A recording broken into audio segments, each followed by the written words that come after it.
Richard ہالبروک نے حال ہی میں پاکستان سمیت افغانستان اور انڈیا کا دورہ کیا، جس میں دہشت گردی کے خلاف جنگ کے علاوہ انڈیا اور پاکستان کے درمیان تعلقات کی موجودہ صورتحال کا جائزہ لینے کے ساتھ صدر اوباما کی حکومت کا پیغام پہنچانا بھی شامل تھا۔ اس حوالے سے واشنگٹن میں قائم کشمیری امریکن کونسل نے یوم یکجہتی کشمیر کا انعقاد کیا، جس میں کشمیر کو رچرڈ ہالبروک کے ایجنڈے میں شامل کرنے کی درخواست کی گئی۔ جب رچرڈ ہالبروک کو افغانستان اور پاکستان کے لیے خصوصی ایلچی مقرر کیا گیا تو کشمیر کے مسئلے کو بھی ان کے ایجنڈے میں شامل کیا جانا چاہیے تھا۔ انڈیا نے کہا ہے کہ وہ کشمیر کا مسئلہ صرف اور صرف پاکستان کے ساتھ بات چیت سے حل کرے گا۔ مجھے یہ سمجھ میں نہیں آتا کہ اگر کشمیر انڈیا کا اندرونی معاملہ ہے تو اس پر پاکستان کے ساتھ گفتگو کس لیے کی جائے۔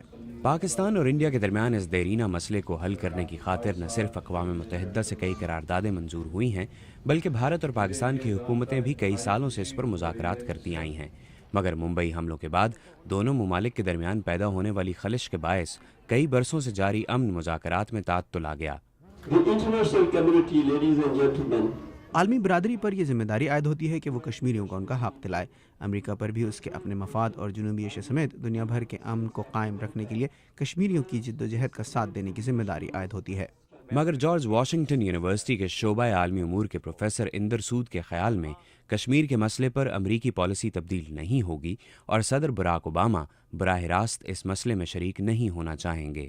فنڈامنٹلی جو کشمیر ایشو ہے انڈیا اور پاکستان کو ریزالو کرنا پڑے گا، اور امریکن سپورٹ اس ٹائپ ہو سکتا ہے کہ پاکستان کے اوپر کیا پریشر ڈالا جائے تاکہ وہ ڈی لنک کر دیں، کیونکہ پاکستان نے ابھی تک 30 40 50 سال تک کشمیر کو کہا ہے کہ ہمارے ٹیررزم اس لیے ہے کیونکہ ہم کشمیر ایشو نہیں سولو کر پائے۔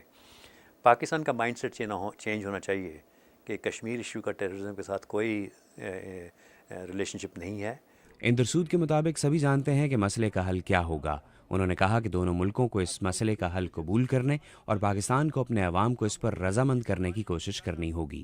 کانفرنس کے شرکاء نے مسئلہ کشمیر کے حل کے لیے امریکہ کی طرف سے کی جانے والی کوششوں کو سراہا اور اوباما انتظامیہ سے مطالبہ کیا کہ وہ مسئلہ کشمیر کے حل کے لیے جلد کوششیں کریں، کیونکہ مسئلہ کشمیر کو حل کیے بغیر ساؤتھ ایشیا میں امن کا قیام ناممکن ہے۔ محمد عاطف، اردو VOA، واشنگٹن۔